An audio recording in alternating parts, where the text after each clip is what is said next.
The espresso cup left my hand before my brain could catch up with my rage, and I watched, almost in slow motion, as it arced through the air of Dante Moretti's pristine corner office, the dark liquid trailing behind it like a comet's tail, before the entire thing exploded against the imported Italian marble wall, with a sound that seemed to echo through every floor of Moretti Industries, and possibly through the entire financial district of Manhattan. The silence that followed was so absolute, so suffocating, that I could hear my own heartbeat pounding in my ears like a war drum, counting down the seconds until the most dangerous man in New York decided exactly how he was going to make me pay for what I had just done. And honestly, in that moment of crystal-clear insanity, I found that I didn't care anymore because 3 years of swallowing my words, 3 years of perfect service, 3 years of watching him treat people like chess pieces and women like disposable pleasures had finally, irrevocably, completely shattered whatever professional composure I had spent so long building. I had arrived at the office at 6 in the morning, just like I had every single morning for the past 1,095 days, my keycard granting me access to the executive floor before even the cleaning crew had finished their rounds, and I had gone through my routine with the kind of mechanical precision that comes from endless repetition, brewing his espresso exactly the way he liked it, 3 shots with just a whisper of foam, organizing the stack of contracts that needed his signature in order of priority, checking his schedule for the day, and cross-referencing it with the schedules of every other person he would be meeting to ensure there were no conflicts, no surprises, no inconveniences for a man who had built an empire on his ability to anticipate every possible outcome and eliminate any variable that didn't serve his purposes. My hands had been shaking as I worked, exhaustion creeping through my bones because I had been at the office until midnight the night before, helping him prepare for a merger that would expand his legitimate business holdings, while simultaneously, though he thought I didn't know, providing perfect cover for moving his family's less legal operations into new territory. And I had gone home to my tiny studio apartment in Queens, collapsed on my bed still wearing my clothes, slept for exactly 4.5 hours before my alarm screamed me back into consciousness, and I dragged myself through a scalding shower, and back onto the subway, and back to this gleaming tower of steel and glass and secrets. But it was when I opened his personal calendar, the one that only I had access to because he trusted me. God, he trusted me, to manage every aspect of his life, that I saw the entry that made something inside my chest crack clean through. Sweet meeting with Adriana, 3 p.m. I knew exactly what that meant because I had seen this pattern play out dozens of times over the years, the beautiful women who would appear on his arm for a few weeks, or maybe a month if they were particularly entertaining. The ones he would wine and dine and take to charity galas where cameras would flash and society pages would speculate. And then the sweet meetings would begin appearing on his calendar. Those afternoon appointments in the executive suite on the floor above his office. The one with the private entrance and the California king bed and the floor-to-ceiling windows overlooking Central Park.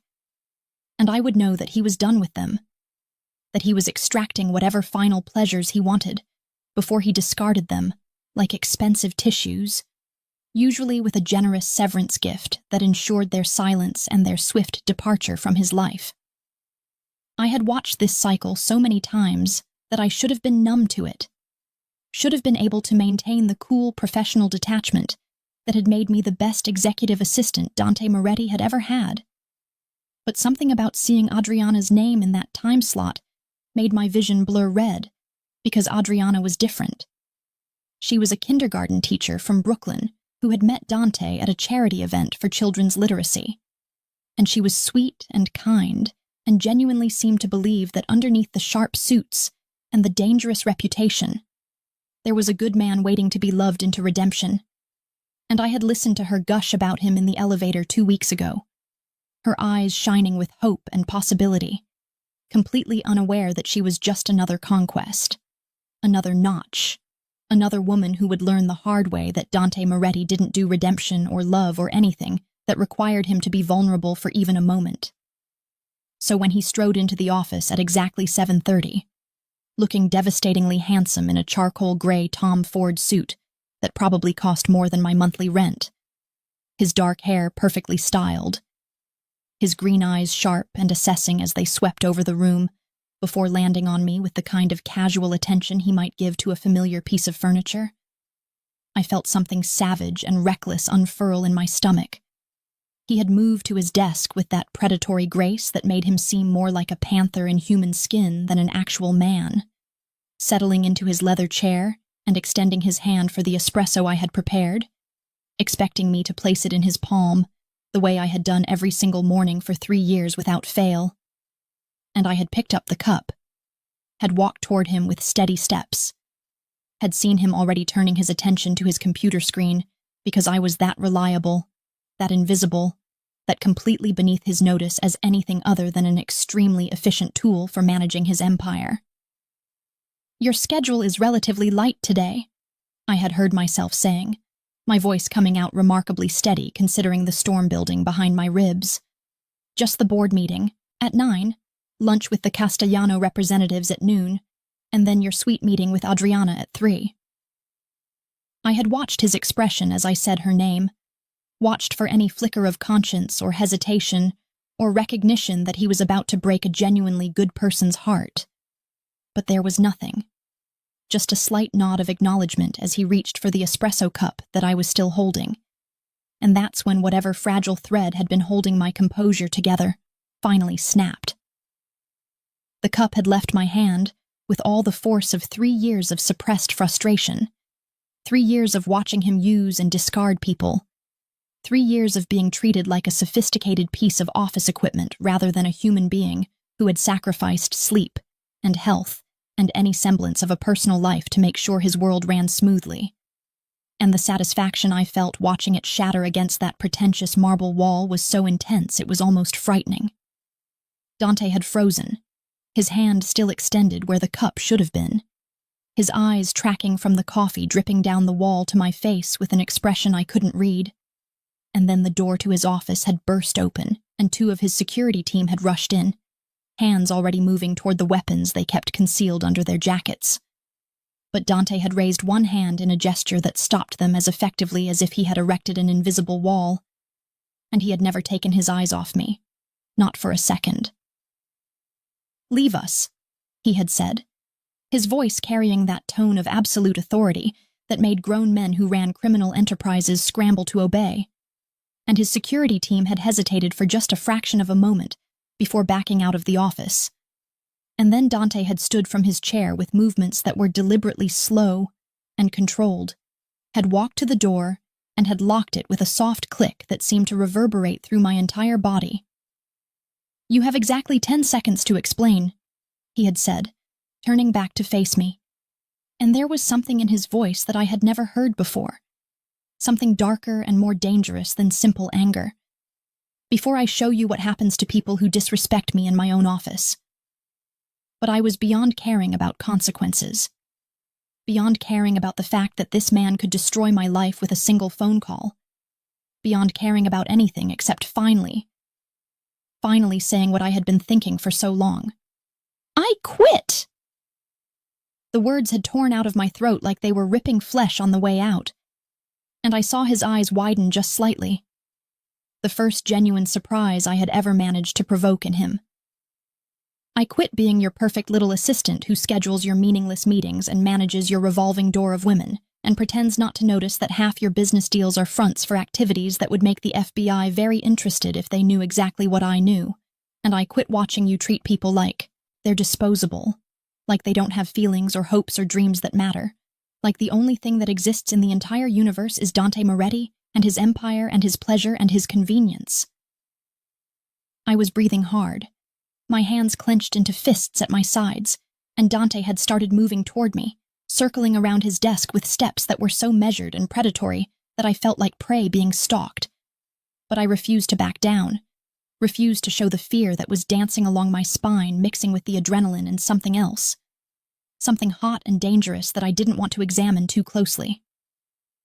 "You're going to use Adriana this afternoon just like you've used every other woman who's been stupid enough to think you might actually care about them.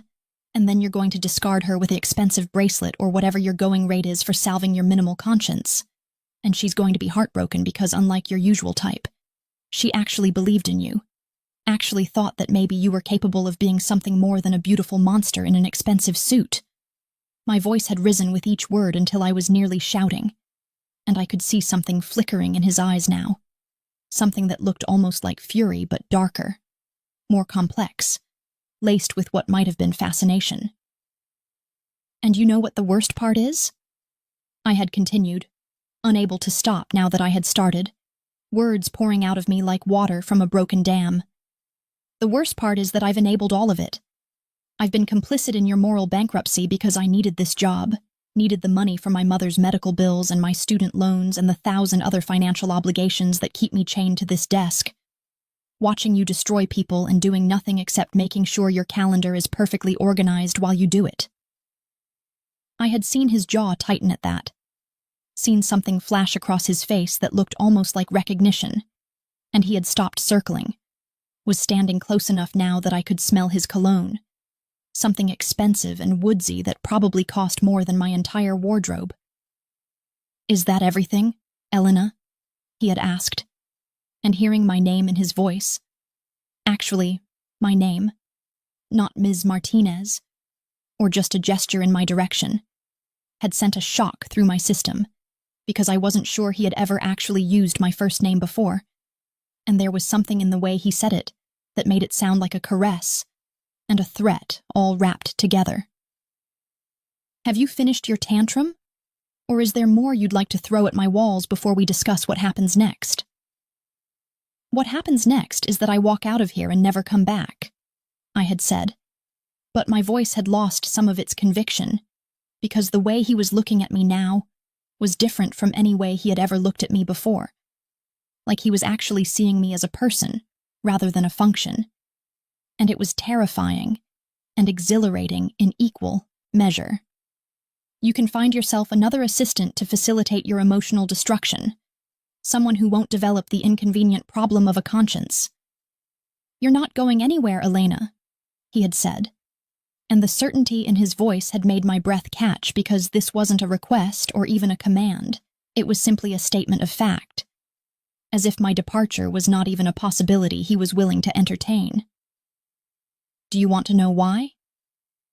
He had taken another step closer, close enough that I would have had to tilt my head back to maintain eye contact, close enough that I could see the flecks of gold in his green eyes, could count his individual eyelashes if I wanted to. "Because in 3 years of employing you, I've learned everything there is to know about you. I know about your mother's lupus and the experimental treatments that insurance won't cover. I know about your night classes toward your MBA that you think I haven't noticed you're taking. I know about the $900,000 in medical debt that keeps you awake at night. And I know that you have exactly $47 in your checking account until your next paycheck clears." The room had started spinning slightly because he shouldn't know those things. I had been so careful to keep my personal life separate from work. But of course he knew, because Dante Moretti didn't employ people without knowing every detail of their lives, every pressure point he might need to exploit. "So here's what's going to happen," he had continued, and there was something in his voice now that was almost gentle, which somehow made it more frightening than if he had been angry. "You're going to take the rest of the day off to calm down and reconsider your very dramatic resignation. And tomorrow morning you're going to come back to this office at 6 a.m. just like always, except things are going to be different because I'm going to make you a new offer. Double your current salary. Full coverage of your mother's medical expenses, including the experimental treatments, and immediate enrollment in the executive MBA program at Columbia, with all costs covered." I had opened my mouth to tell him exactly where he could put his offer, but he had held up one finger to silence me, and the gesture was so commanding that I had actually stopped talking, hating myself for the automatic obedience. "But in exchange," he had said, and now there was something almost predatory in his smile, "you're going to become my personal assistant, not just my executive assistant, available 24 hours a day, 7 days a week, accompanying me to all of my meetings, including the ones that involve my other business interests. And most importantly, you're going to stop pretending that you don't feel something when you look at me, because I've seen the way your pulse jumps in your throat when I get too close, the way your breath catches when I say your name, the way you watch me when you think I'm not paying, attention. The accusation had hit me like a physical blow, because he was right. God help me, he was right. And I had spent 3 years carefully burying the unwanted attraction that had sparked to life the first day I met him. The complicated tangle of desire and disgust that came from wanting someone I knew was fundamentally dangerous. That's not... I had started to protest, but he had moved even closer. Close enough that I could feel the heat radiating from his body. Close enough that when he spoke, his breath ghosted across my lips. "Don't lie to me, Elena," he had murmured, and there was something almost tender in his voice that made it so much worse than if he had been cruel. "I've watched you for 3 years, studied you, learned every micro-expression and every tell, and I know that you hate yourself for wanting me. Hate that you're attracted to exactly the qualities that your conscience tells you to despise. But the wanting is there nonetheless, isn't it?"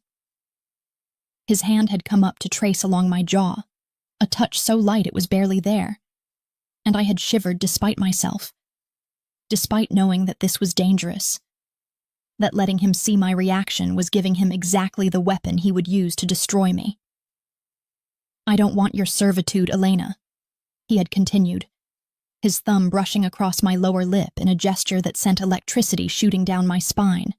"I want your fire, your passion, your brilliant mind that sees patterns and solutions that even my most experienced advisors miss. And yes, I want your body trembling under mine while you moan my name, but more than any of that, I want you to stop pretending that you're just a secretary when we both know you're so much more than that." He had pulled back slightly, enough that I could breathe again, could think again, and the smile on his face was knowing and dangerous, and absolutely certain of victory. "So here's my final offer. Be at my penthouse tonight at 8 p.m., and we'll discuss the terms of your new position in my life.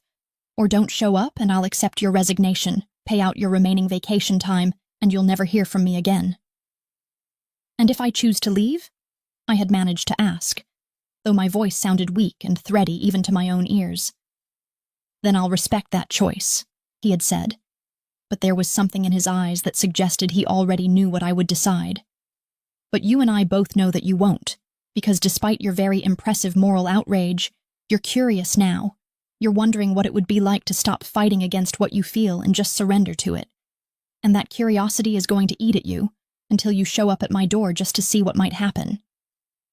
He had stepped back then, creating distance between us, and had straightened his tie with casual precision, as if we had just concluded a normal business meeting, rather than whatever the hell that had been.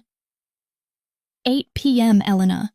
Don't make me come find you, because if I have to hunt you down, the consequences will be far more intense than if you come to me willingly. And that's how I found myself now, 6 hours later, standing outside Dante Moretti's penthouse building in Tribeca, with my finger hovering over the call button.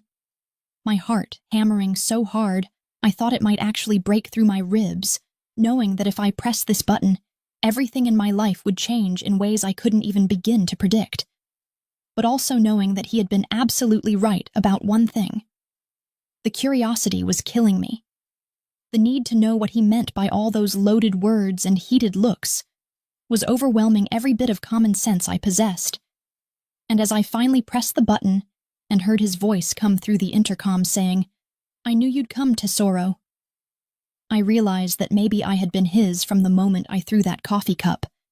I just hadn't been ready to admit it until now.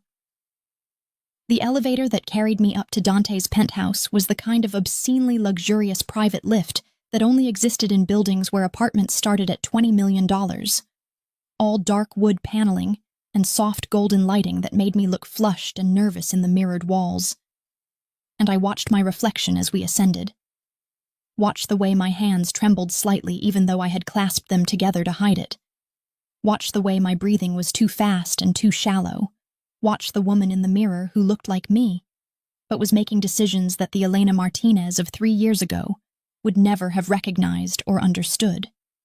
I had told myself during the entire subway ride from Queens that I was only coming here to properly resign, to tell Dante Moretti face-to-face and outside the power dynamics of his office that I would not be manipulated or seduced, or whatever it was he thought he was going to accomplish with his loaded words and knowing looks.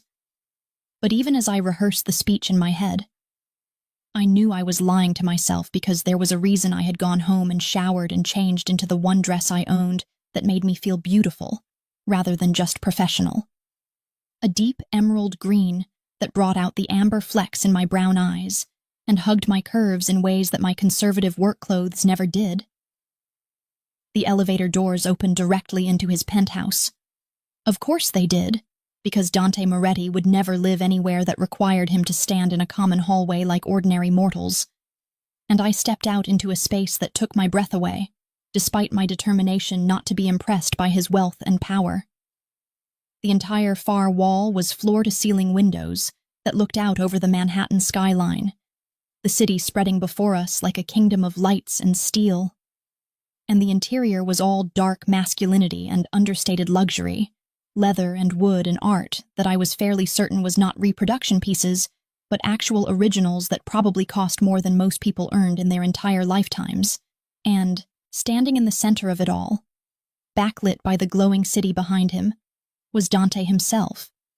And he had clearly come home and changed as well, because he was no longer wearing the armor of his business suit, but instead was dressed in black slacks and a black dress shirt with the sleeves rolled up to his elbows. No tie, the top 2 buttons undone to reveal the strong column of his throat, and the casual elegance of it was somehow more devastating than seeing him in full boardroom regalia. "Elena," he said, and there was something in his voice that made my name sound like a prayer, or possibly a claim, and he crossed the space between us with that predatory grace that I had noticed 1,000 times before, but which now seemed charged with entirely different meaning, because we were no longer in his office where professional boundaries could provide at least the illusion of safety.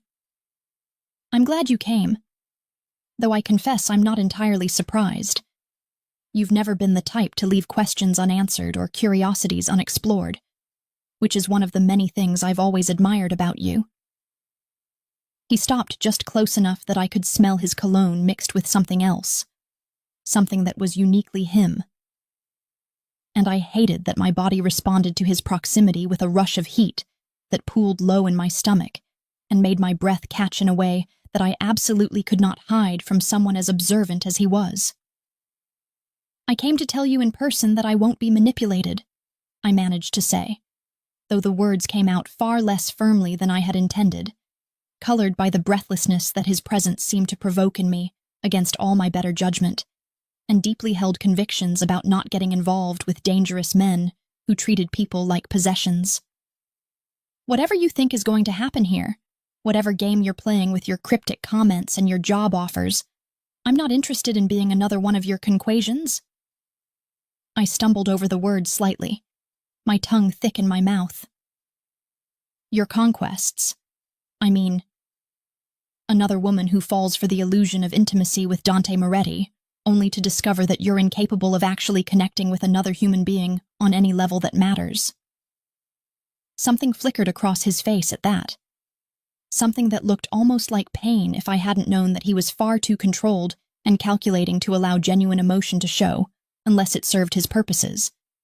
And he gestured toward the dining area, where I could now see that he had set a table with what looked like an actual home-cooked meal, which was so unexpected that I actually felt my carefully constructed argument starting to crumble, because this wasn't what I had anticipated, wasn't the seduction scene or power play I had prepared myself to resist.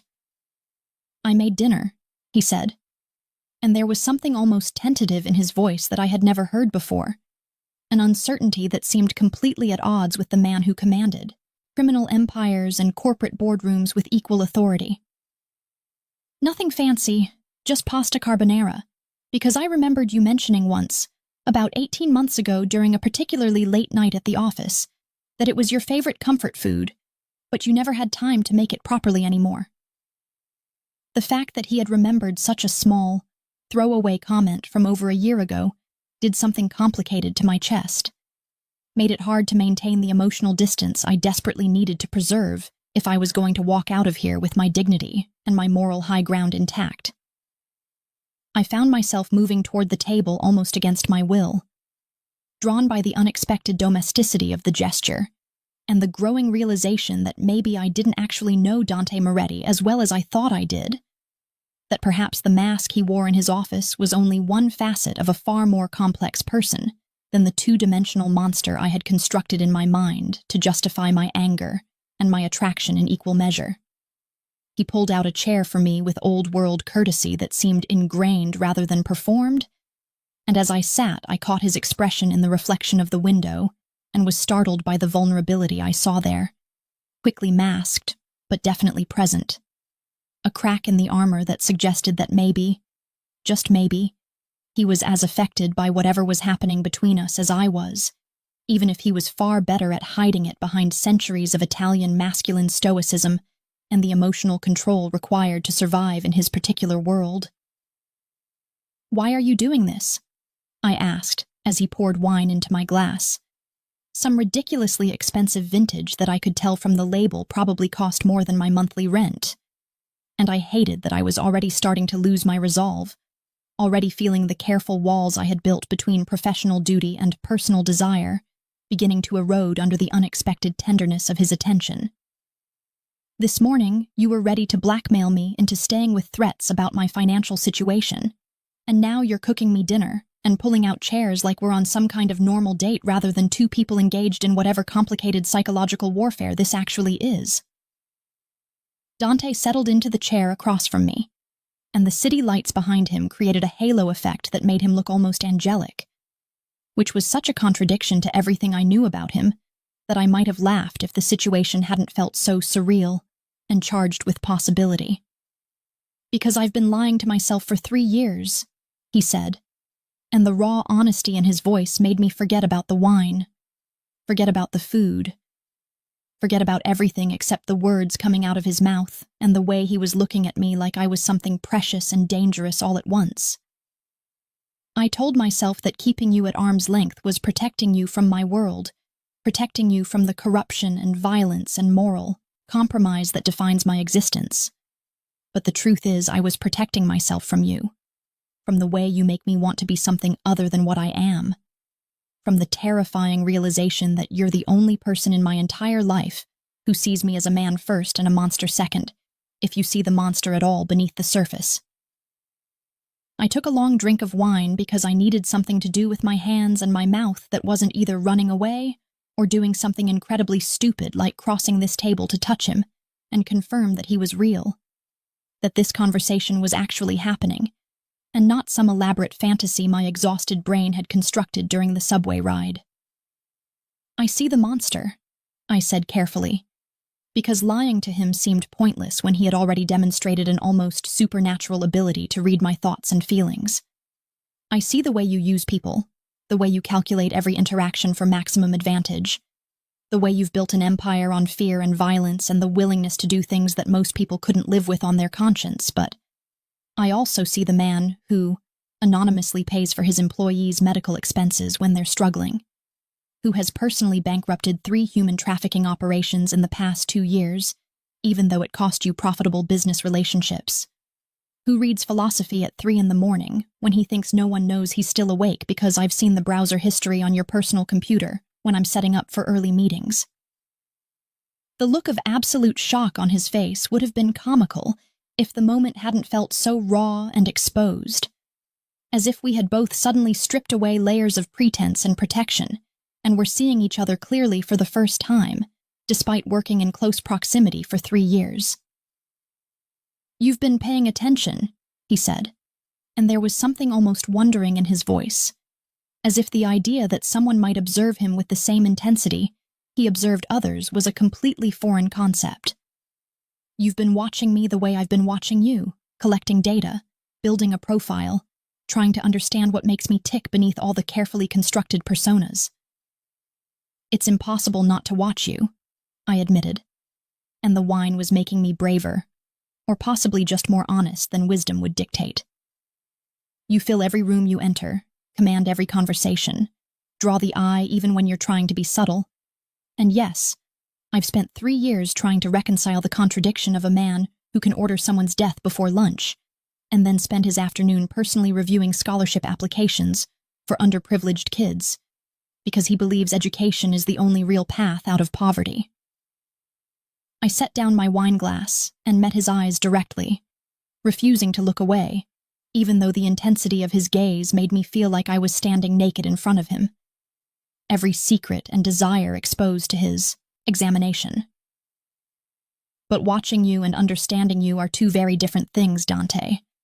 And I'm not sure anyone really understands you because you've spent your entire life making sure that no one gets close enough to see the man underneath the legend.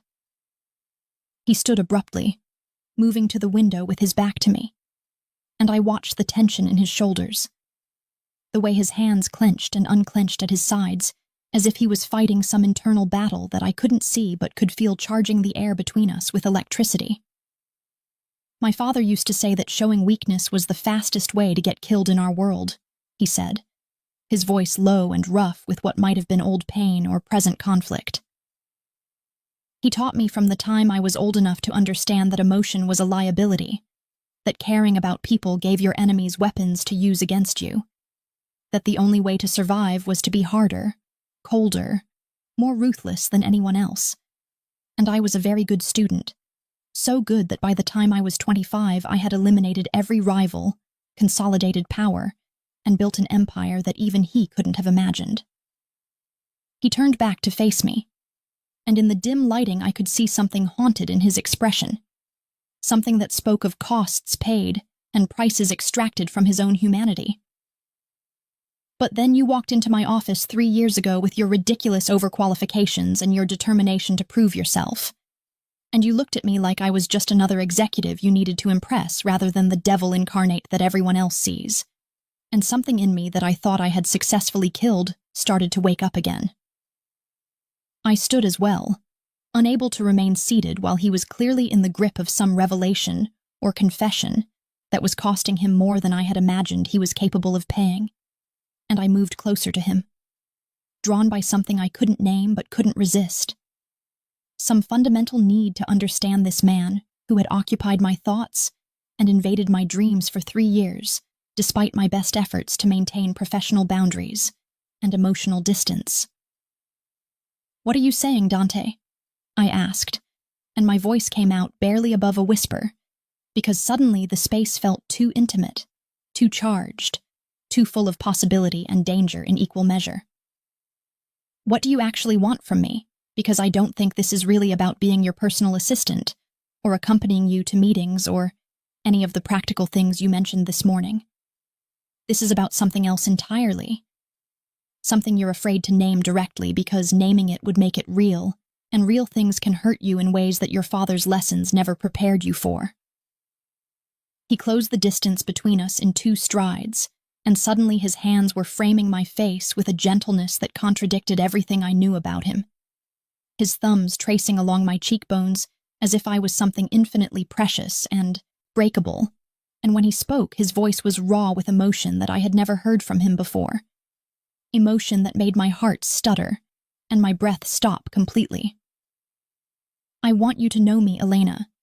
Not the reputation, not the legend, not the monster or the businessman, or any of the 1,000 masks I wear to survive in the worlds I inhabit.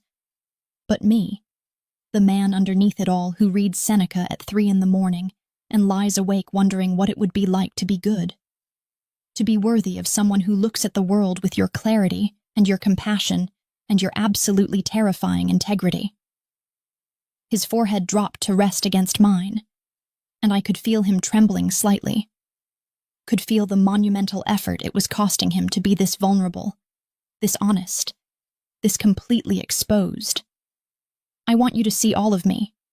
The violence and the tenderness, the calculation and the impulse, the darkness and the desperate wish to find some light, and I want you to decide if there's anything in all of that worth saving, worth caring about, worth taking a chance on even though I can't promise that I won't hurt you, or disappoint you, or drag you into situations that your conscience will struggle with."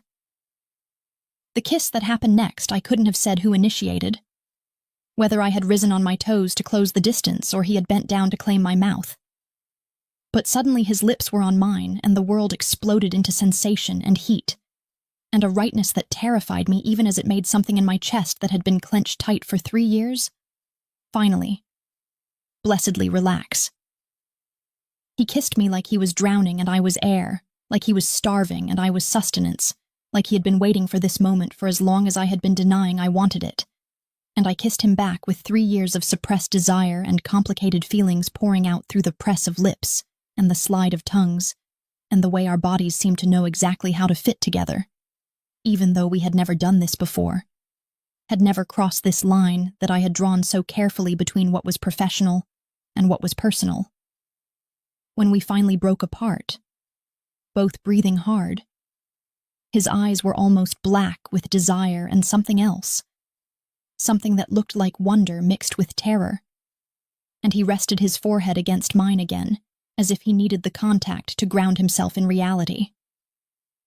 "Stay," he said.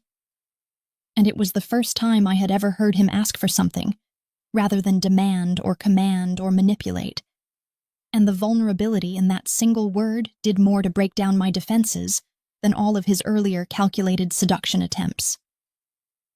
"Not for sex, not yet. Although God knows I want you more than I've ever wanted anything in my entire life. But just stay. Talk to me. Help me remember what it feels like to be human, rather than the thing I've turned myself into for survival." His hands slid down to grip my shoulders. Not hard enough to hurt, but firm enough that I could feel the leashed strength in them, the control he was exercising over impulses that I suspected were urging him toward far more aggressive claiming. "I know I have no right to ask this of you. No right to pull you into my world or expose you to the dangers that come with being close to me. But I'm asking anyway, because apparently you've destroyed whatever remained of my self-control and my better judgment. And all I know is that when you walked into my penthouse tonight, wearing that dress and looking at me like I might be worth salvaging despite all evidence to the contrary, I realized that I would do absolutely anything to keep you here, to make you understand that what I feel for you is nothing like what I've felt for any of the women whose names you've so carefully scheduled and dismissed from my calendar over the years." I should have said no, should have recognized that this was exactly the kind of emotional manipulation I had accused him of earlier, should have walked out the door and never looked back, because getting involved with Dante Moretti in any capacity beyond professional was quite possibly the worst decision I could make for my safety, my sanity, and my soul. But instead I heard myself saying something that I knew would change everything, would open a door that could never be closed again, would commit me to a path that I couldn't see the end of, but somehow desperately wanted to walk anyway, despite all the warning signs screaming at me to run in the opposite direction as fast as my legs could carry me.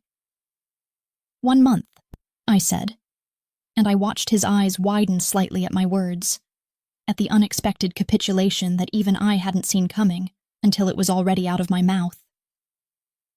"You have 1 month to prove to me that you're more than the monster everyone says you are.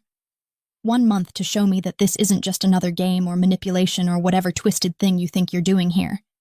And if at the end of that month I decide that this is real and worth the risk, then we'll talk about what happens next." The smile that spread across his face was unlike any expression I had ever seen him wear.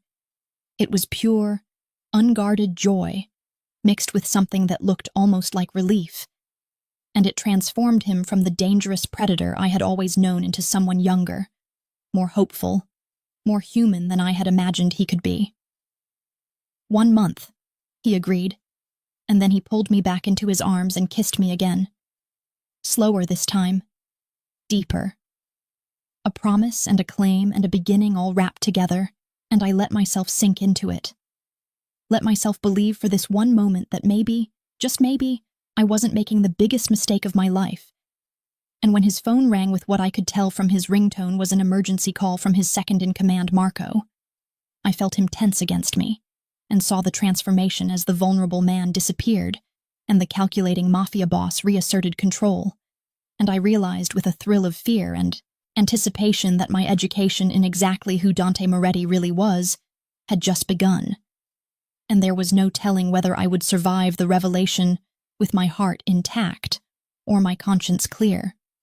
2 weeks into my month-long trial period with Dante, and I found myself standing in the shadowed corner of an underground casino in Brooklyn that definitely didn't have the proper permits or licenses, and probably laundered more money in a single night than most legitimate businesses saw in a year, wearing a black dress that Dante had sent to my apartment with a note that simply said, "Wear this tonight," in his distinctive scrawling handwriting.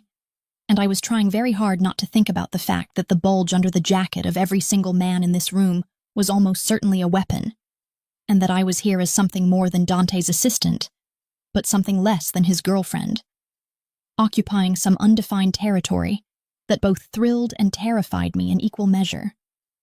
His hand was a constant presence on my lower back, possessive and protective, the heat of his palm burning through the thin fabric of my dress as he guided me through the crowd of dangerous men who parted for him like he was royalty, or possibly a shark moving through a school of fish that knew instinctively that survival meant getting out of his way, and I could feel their eyes on me, assessing, calculating, trying to determine what I meant to Dante Moretti and whether I represented a weakness they could exploit, or simply another possession he had acquired to display his power and taste.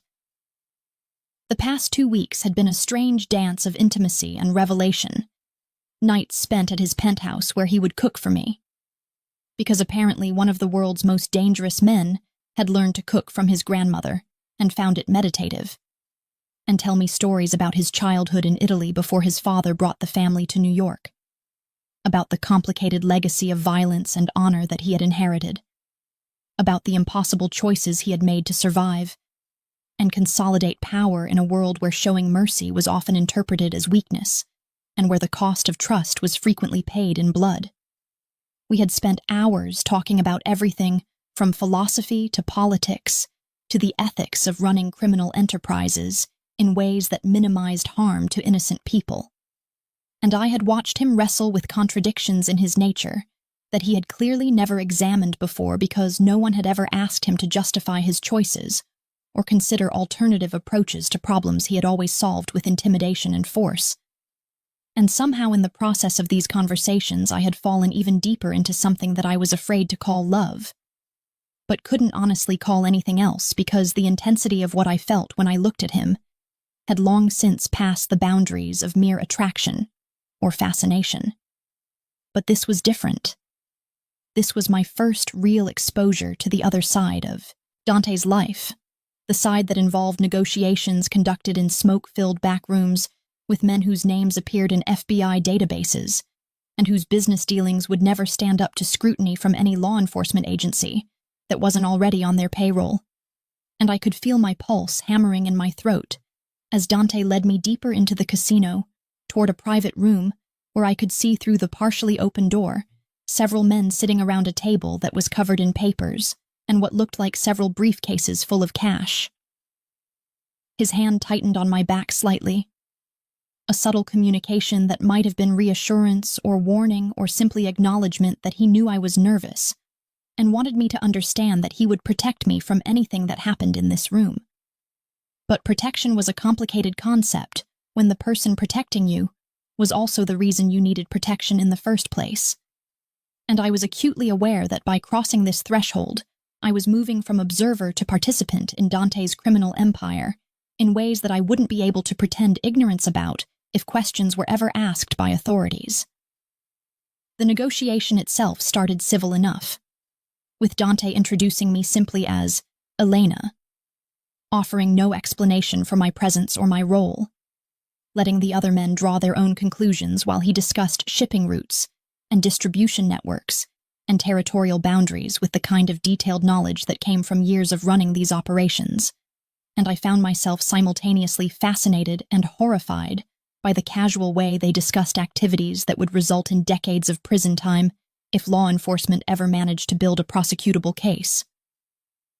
I watched Dante work, watched the way he controlled the room without raising his voice, the way he used silence as a weapon and eye contact as a form of dominance, the way he could sense when someone was lying or holding back information and would pivot his questions to expose the deception with surgical precision. And I understood in a way I never had before why he was so successful, why men who had spent their entire lives in this world deferred to someone who was relatively young compared to most of the power players in organized crime. It was because he was smarter, more strategic, more willing to evolve with changing circumstances, and absolutely ruthless when ruthlessness was required. The civility shattered when one of the men, an older Italian with scars on his knuckles and dead eyes that suggested he had done things that would haunt most people's nightmares, made a comment about one of Dante's decisions that was clearly intended to challenge his authority and test whether he had gone soft, whether the rumors about him being distracted by a woman, by me, though he didn't say it directly, had any merit. And I felt Dante's entire body tense beside me in a way that made every instinct I possessed scream at me to move away, to get out of the blast radius of whatever was about to happen. The room had gone completely silent, every man present recognizing that a line had been crossed, and that what happened in the next few seconds would determine the power dynamics for possibly months to come. And I watched as Dante released my back and moved around the table, with movements that were so controlled they were almost inhuman. His face completely blank of expression, but his eyes burning with something cold and lethal that made the challenging man actually lean back in his chair, even though he was trying to maintain his aggressive posture. What happened next occurred so fast that I almost couldn't track it. Dante's hand shot out and grabbed the man's wrist in a grip that must have been agonizing based on the way the man's face went white. And then Dante was speaking in rapid Italian that I couldn't fully follow, but which clearly involved threats detailed enough and creative enough that the other men at the table were exchanging glances that suggested they were grateful not to be on the receiving end of Dante's attention. The man tried to pull away, tried to reach for what I realized with a sick lurch in my stomach was a gun tucked into his waistband. But Dante was faster, slamming the man's arm down onto the table with enough force that I heard something crack and the man screamed, and then Dante's other hand was at the man's throat, not squeezing hard enough to cut off air, but positioned in a way that made it clear he could do so at any moment. And his voice, when he finally switched back to English, was so cold and empty of emotion that it was more frightening than if he had been shouting. "You will remember that in my territory, challenging my authority is the same as signing your death warrant," Dante said, and each word was precisely enunciated, delivered with the kind of calm that suggested he was discussing something as mundane as the weather, rather than threatening murder in a room full of witnesses who would never dream of testifying about what they had seen. "You will remember that I have been merciful today in only breaking your wrist rather than putting a bullet in your skull, and you will take that mercy as the gift it is and spend the rest of your considerably shortened life being grateful that I decided your usefulness as an example of my restraint outweighed your usefulness as a corpse." He released the man then, stepping back and smoothing down his jacket as if nothing unusual had happened, and I watched as the man cradled his broken wrist and nodded frantically. His earlier aggression completely evaporated in the face of Dante's casual violence, and I realized that I was shaking, my hands trembling at my sides as I processed what I had just witnessed and tried to reconcile it with the man who had held me so gently 2 nights ago while we watched old movies on his couch.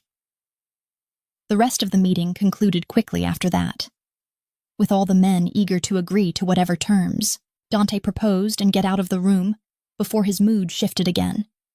And then we were walking back through the casino toward the exit, Dante's hand once again on my lower back, but I could feel that he was still tense, still riding the adrenaline of the confrontation, and I wasn't sure if I should say something or stay quiet or run screaming in the opposite direction, because suddenly, the reality of who he was and what he was capable of felt overwhelmingly immediate rather than abstract knowledge I could compartmentalize. We made it to his car, a black Mercedes with bulletproof glass, and a driver who I suspected was more bodyguard than chauffeur. And Dante held the door open for me with perfect courtesy that seemed absurd, given that we had just left a scene where he had casually broken someone's bones. And once we were both inside and the privacy screen was up, separating us from the driver, he turned to me with an expression that I couldn't read, something that might have been regret or defiance or possibly both. "Now you've seen it," he said, and his voice was carefully neutral, as if he was bracing himself for my rejection, for the inevitable moment when I would realize that the violence wasn't something he did, but something he was, intrinsic to his nature in ways that couldn't be separated or reformed or loved away by someone with good intentions and naive hopes. Now you understand what I meant when I said my world was dark, that being close to me means being exposed to things that most people never see and never should have to see. And I won't blame you if you want to end this experiment before the full month is up, because God knows I would leave me if I had that option. His hand reached out to touch my face, a gesture that was achingly tender considering what those same hands had just done, and I could see conflict written across his features. The desire to pull me closer warring with the conviction that the honorable thing to do would be to push me away, to protect me from himself even if it meant losing the one person who had made him want to be something other than what circumstances and heredity had shaped him into. I was shaking still, tremors running through my body that I couldn't control. But when I examined my feelings, I realized with something like shock that I wasn't afraid of Dante, wasn't repulsed by what I had witnessed even though I absolutely should have been. Instead, I was afraid for him, afraid of the toll that living this way must take on his soul, afraid that the violence and the constant vigilance and the inability to trust anyone would eventually erode whatever humanity he had managed to preserve despite everything. "Kiss me," I said, and my voice came out rough and demanding in a way that surprised both of us, and I saw his eyes widen slightly before something hot and dangerous flared in their depths.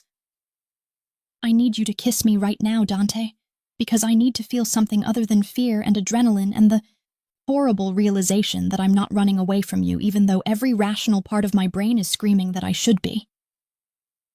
He didn't need to be told twice, his hands tangling in my hair as he pulled me across the seat toward him. And the kiss was nothing like the tender explorations we had shared over the past 2 weeks. This was desperate and consuming, tasting of violence and need, and the fundamental human drive to affirm life in the face of death. And I kissed him back with equal intensity, pouring 3 years of complicated feelings and 2 weeks of growing attachment and the strange exhilaration of surviving something dangerous into the press of lips and the slide of tongues and the way our bodies strained together despite the awkward confines of the car. When we finally broke apart, we were both breathing hard, and I could see something like wonder in his expression, as if he couldn't quite believe that I was still here, still choosing him despite having seen the monster in action, rather than just hearing about it secondhand or observing it from the safe distance of his office where violence was theoretical rather than visceral. "Take me home," I said, and I watched realization dawn in his eyes as he understood that I meant his home, not my tiny studio in Queens, that I was making a choice to go deeper into this thing between us, rather than retreating to safety and distance and the comfort of denial. "Take me to your penthouse and show me the man underneath the monster. Show me the Dante who reads philosophy at 3 in the morning, and who cooks pasta because his grandmother taught him, and who looks at me like I might be the one thing in his entire world that could save him from drowning in darkness." My hands were on his face now, forcing him to maintain eye contact, refusing to let him look away or retreat behind the walls he erected so skillfully when he felt vulnerable. "And then tomorrow I want you to explain to me how you justify what you do, how you live with the violence and the moral compromises and the constant calculation of cost and benefit. Not because I'm judging you, but because I need to understand. Because if I'm going to keep falling for you, and God help me, I am falling for you despite every warning sign and red flag, then I need to understand the reality of your world, rather than just the sanitized version you've been showing me." The drive back to his penthouse was silent, except for the sound of our breathing slowly returning to normal and the way our hands stayed intertwined on the seat between us, fingers laced together in a grip that felt like a lifeline for both of us, and I spent the entire ride trying to process what had happened and what it meant that I had chosen to stay, that I had crossed a line from which there was no returning to the person I had been before. By the time we arrived and rode the elevator up to his floor, the adrenaline was fading and leaving behind a bone-deep exhaustion mixed with a strange electric anticipation. And when we entered his penthouse and he turned to me with a question in his eyes, asking permission, asking if I was sure, asking if I really wanted to take this final step that would bind us together in ways that went beyond the professional or even the romantic into territory that was far more primal and permanent. I found that I didn't need to think about my answer because my body had already made the decision, even if my mind was still catching up. What happened next was a claiming in the truest sense of the word. Dante's hands stripping away my dress with a reverence that contradicted the urgency in his movements. His mouth exploring every inch of exposed skin, as if he was memorizing the taste and texture of me. As if he needed to prove to himself that I was real and present, and choosing this despite everything I had witnessed. I surrendered to the intensity of his attention. Let him worship my body with a dedication that spoke of years of wanting, and weeks of restraint finally being released. And when he finally moved inside me, it felt like something fundamental shifting in the universe. Like we were marking each other in ways that went beyond the physical, into something that might have been spiritual, if I believed in such things. Afterward, wrapped in his arms with the city lights streaming through the windows and his heartbeat steady under my ear, I felt him press a kiss to the top of my head and heard him whisper words in Italian that I didn't understand, but that sounded like prayers, or possibly confessions.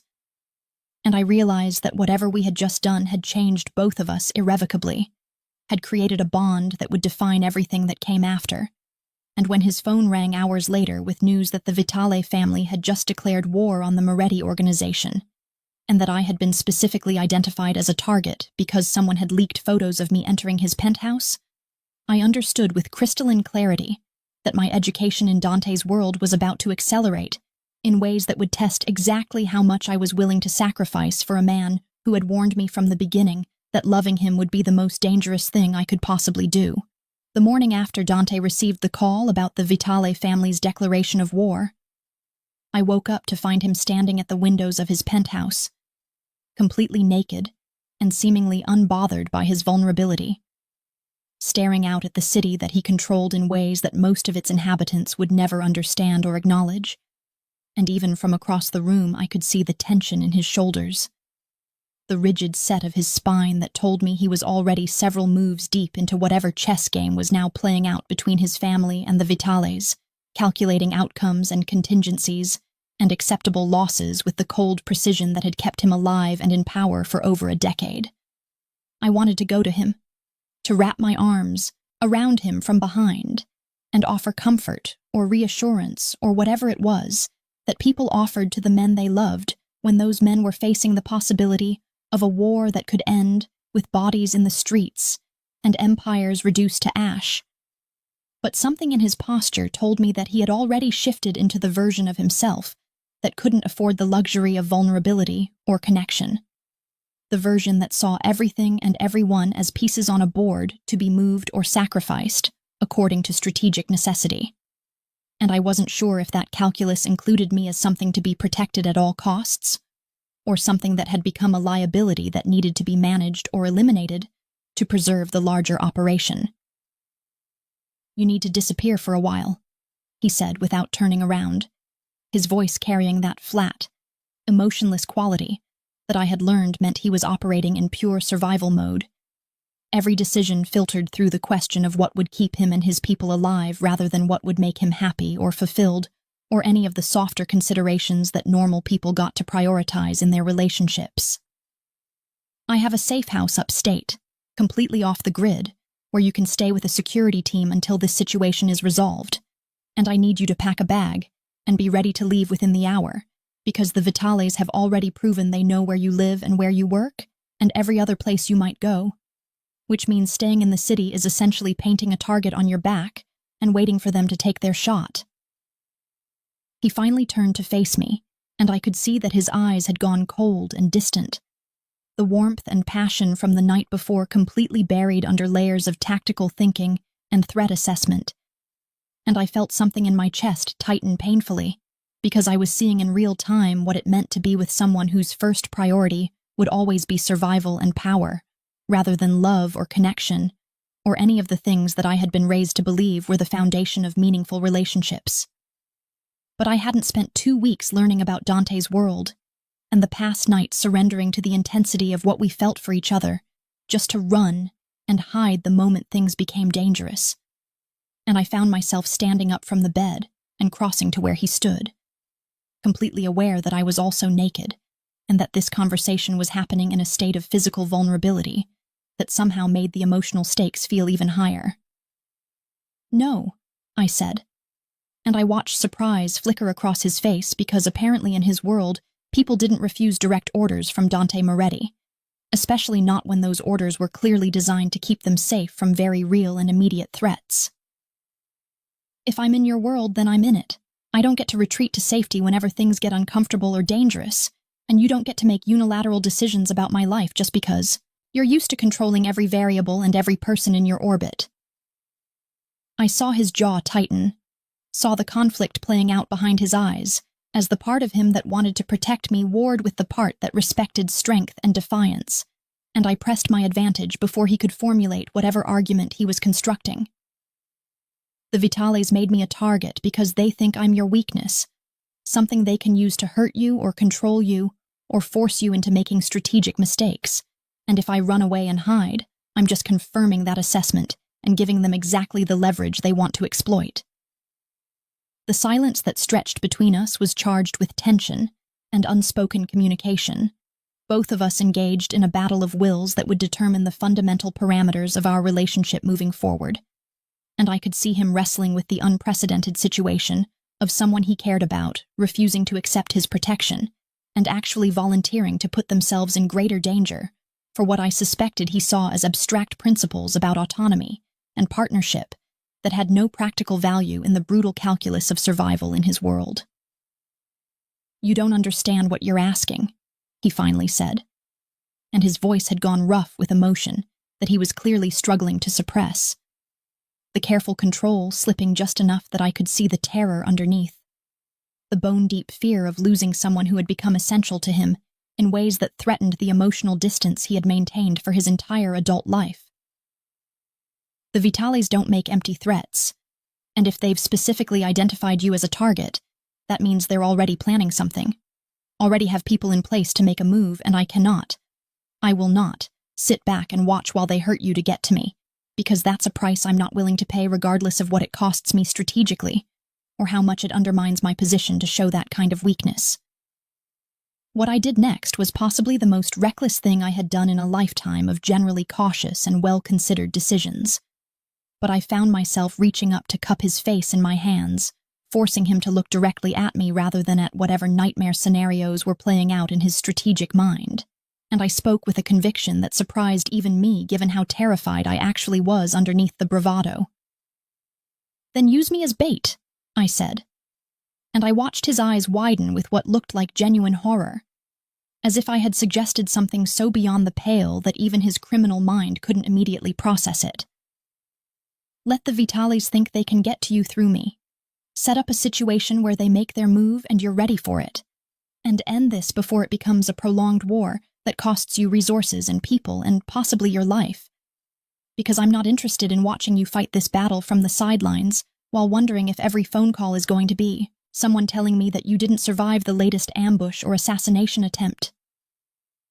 I could feel him trembling slightly under my hands, could see the way his control was fracturing under the combined assault of fear for my safety and recognition that what I was proposing actually made tactical sense even though it violated every protective instinct he possessed.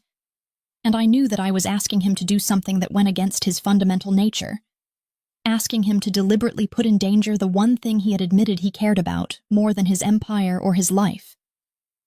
The argument that followed was explosive and desperate, with Dante pacing the penthouse like a caged predator, while he explained in graphic detail all the ways that my plan could go wrong, all the scenarios where I could end up dead or worse, while he watched helplessly because the Vitales were professionals who wouldn't make obvious mistakes that he could exploit.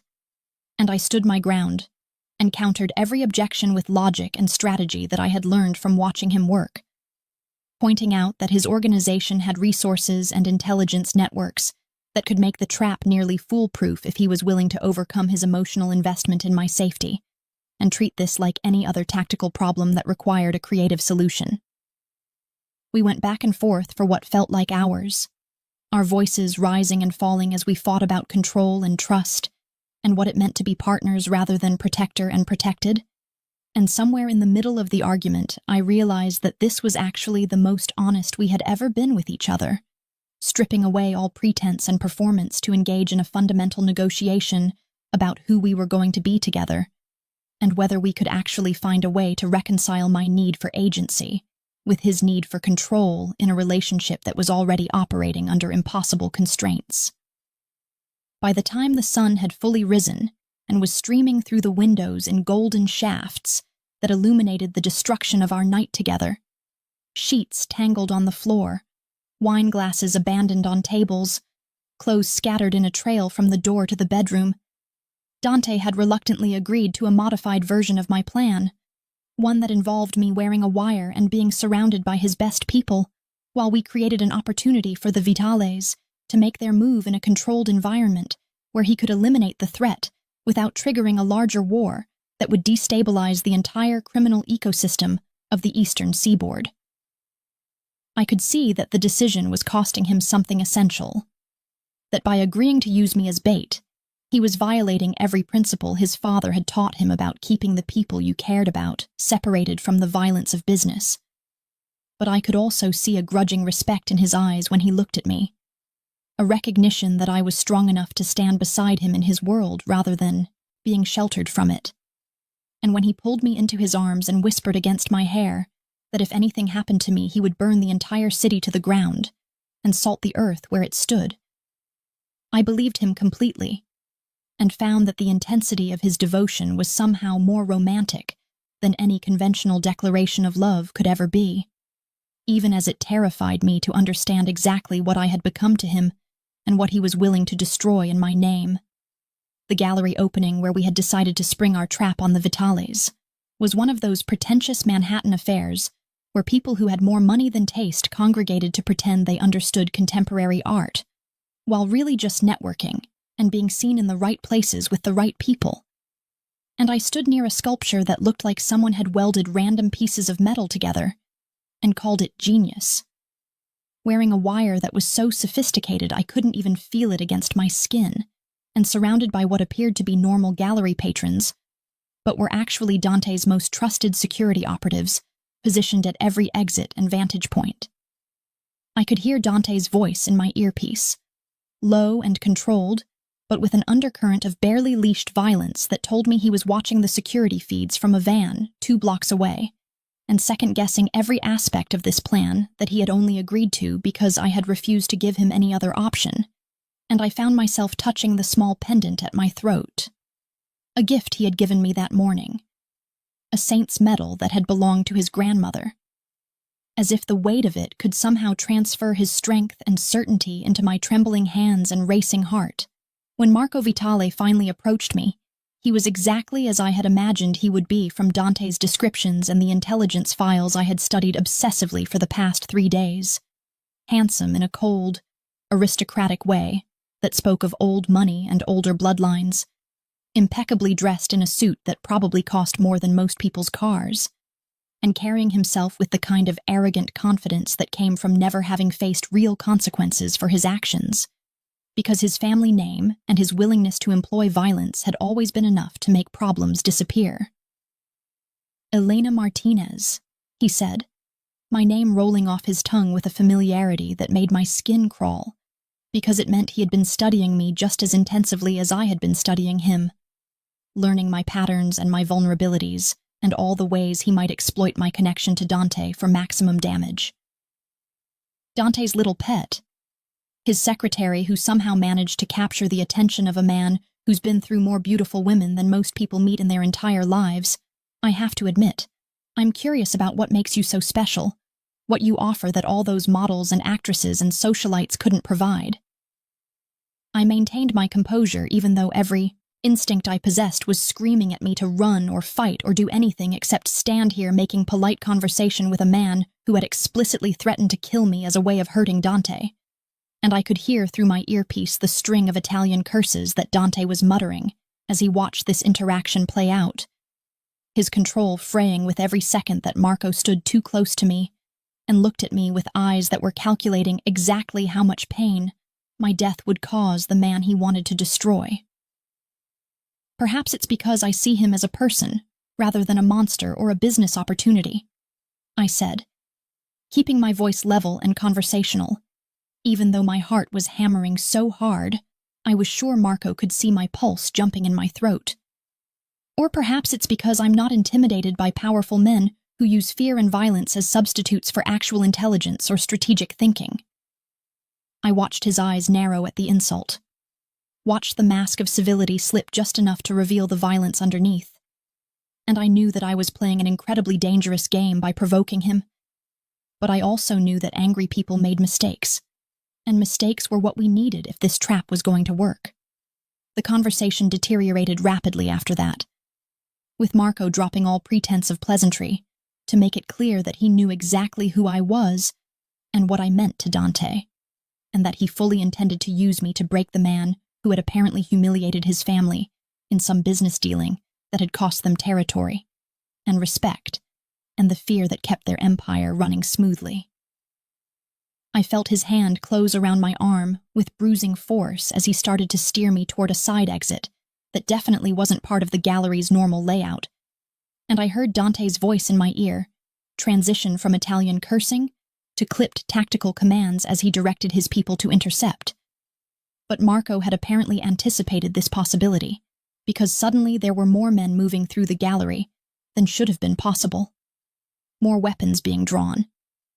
And I realized with a sick lurch in my stomach that we had underestimated the Vitale's resources and their willingness to create a bloodbath in a public space if it meant achieving their objective. What happened next was chaos and violence and the kind of primal terror that comes from understanding that you might actually die in the next few minutes. And I felt myself being dragged toward a service elevator, while gunfire erupted behind us, and people screamed and scattered.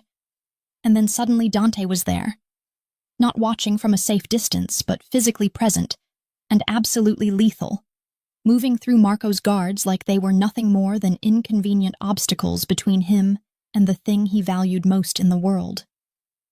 I had never seen him like this, had never witnessed the full extent of what he was capable of when every restraint and calculation was stripped away and replaced with pure, protective rage. And I watched as he eliminated the men holding me with an efficiency that was beautiful and terrible in equal measure. And when Marco tried to use me as a human shield, tried to press a gun to my temple and negotiate his escape, Dante's shot was so perfectly placed that it grazed Marco's shoulder and forced his grip to loosen just enough for me to wrench myself free and stumble into Dante's arms. The aftermath was a blur of police sirens and carefully orchestrated stories that Dante's lawyers and paid officials would ensure matched the official narrative. But all I could focus on was the way Dante was holding me like I might disappear if he loosened his grip even slightly. The way his hands were shaking as they moved over my body, checking for injuries. The way his voice broke when he whispered my name over and over like a prayer, or possibly a curse directed at himself for allowing me to be in danger in the first place. We ended up back at his penthouse hours later, after giving statements that were carefully crafted to present us as innocent victims of a business rivalry gone wrong, and I found myself standing in his bathroom while he cleaned the minor cuts and bruises I had sustained. His touch so gentle it made my chest ache.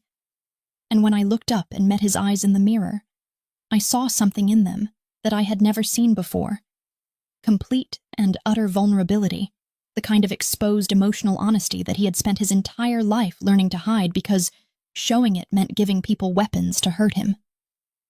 "I love you," he said, and the words came out rough and uncertain, as if he wasn't sure he was using them correctly because they were so foreign to his vocabulary, so antithetical to everything he had been taught about power and survival and the necessity of emotional distance.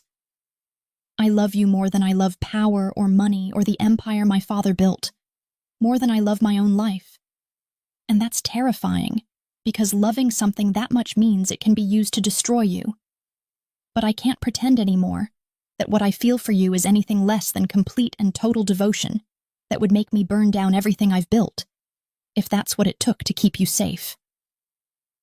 His hands cupped my face, tilting my head back so I had no choice but to look directly into eyes that were usually so controlled and calculating, but were now raw with emotion that he had clearly been holding back for weeks, or possibly months, or maybe even years. So I need you to tell me right now if you can live with this, if you can accept that loving me means living in a world where violence is always a possibility, and where I will make choices that your conscience might struggle with, because I can't lose you now that I've found you. Can't go back to the empty existence I had before you walked into my office and threw that coffee cup and made me realize that I was only half alive. My answer was to kiss him with everything I had been feeling, but couldn't articulate. 3 years of complicated attraction, and 2 weeks of falling in love, and 1 night of surrendering completely, and today's terror of almost losing him, all poured into the desperate press of lips, and the way our bodies moved together, as if they had been designed specifically for this purpose. And when we finally made it to his bed, the connection between us felt different than it had before. Deeper, more permanent, marked by the understanding that we had both made irrevocable choices that would define the rest of our lives. Yes, I whispered against his mouth, answering questions he had asked and questions he hadn't, but that hung between us nonetheless. Yes to all of it, to your darkness and your light, to your violence and your unexpected tenderness, to standing beside you as your partner rather than being protected and sheltered, to being yours completely if you'll be mine in the same way, without reservations or escape routes or the careful emotional distance you've maintained your entire life. 3 months later, I stood in Dante's office at Moretti Industries, but I was no longer his secretary, or even his personal assistant. I was his partner in every sense of the word, managing the legitimate business operations while he handled the less legal aspects of the empire. And together we had transformed how the Moretti family operated, reducing unnecessary violence while actually increasing both profit and influence through strategic thinking, and the kind of innovative approaches that came from combining his deep knowledge of the underworld with my business education and my complete inability to accept "that's how we've always done it" as a valid reason for anything. The criminal world had initially been skeptical of my influence, but after I had orchestrated a takeover of 3 rival operations using nothing but financial manipulation and strategic information leaks, they had started calling me La Regina, the Queen, and treating me with the same wary respect they showed Dante, understanding that we were a unit now, that threatening one of us meant going to war with both, and that together we were more formidable than either of us could have been separately. My mother's medical bills were a distant memory now, handled so completely that she would never have to worry about money again, even though she still believed I was simply a very successful executive assistant who had been promoted into management.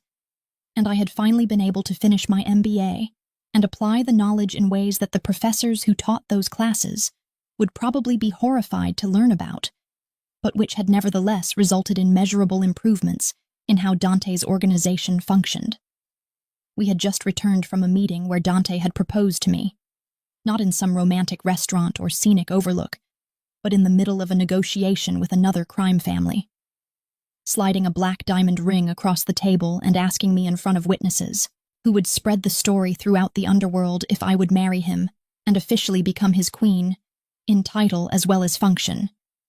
And I had said yes without hesitation, because by that point there was nothing ambiguous about our relationship or my place in his world. Now, standing in his office where this had all begun with a thrown coffee cup and years of suppressed feelings finally exploding into honesty, I found myself smiling at the memory of that morning and everything that had happened since. And when Dante came up behind me and wrapped his arms around my waist, pulling me back against his chest, while we both looked out at the city that we controlled together, I felt a sense of rightness that I had never experienced in all my years of trying to do everything correctly and follow all the rules that society prescribed for people like me. "Any regrets?"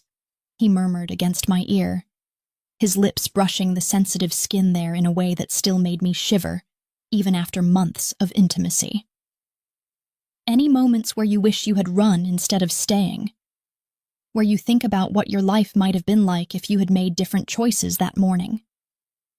I turned in his arms so I could look directly at him, so he could see the absolute certainty in my eyes when I answered, because after everything we had been through together, he deserved nothing less than complete honesty about where we stood. I came to your office as a desperate secretary drowning in debt and exhaustion, I said, reaching up to trace the line of his jaw with my fingers, feeling the slight stubble there and the tension that never quite left his body even in moments of peace. And I threw a coffee cup in anger because I couldn't stand watching you waste your humanity on meaningless conquests when I could see glimpses of something better underneath all the violence and control. I smiled at the memory, at how far we had both come from those people we had been just a few months ago. And somehow I walked out as the queen of the underworld, loved by a man who would burn down empires for me and who lets me see every part of him. The monster and the man, the violence and the vulnerability, the darkness that he was born into, and the light that he's trying to create despite everything working against him. I pulled him down for a kiss that was tender and claiming an equal measure, a reaffirmation of everything we had chosen and everything we would continue to choose every day for the rest of our lives. They say be careful what you wish for, that sometimes getting what you want is the worst thing that can happen to you. But I've learned that sometimes the dangerous wish is exactly what your soul needs. Not despite the risk, but because of it. Because real love isn't safe or comfortable or easy. It's two people seeing each other completely and choosing each other anyway. Building something beautiful and terrible together in a world that tells them it's impossible. And finding that the impossibility is what makes it worth having.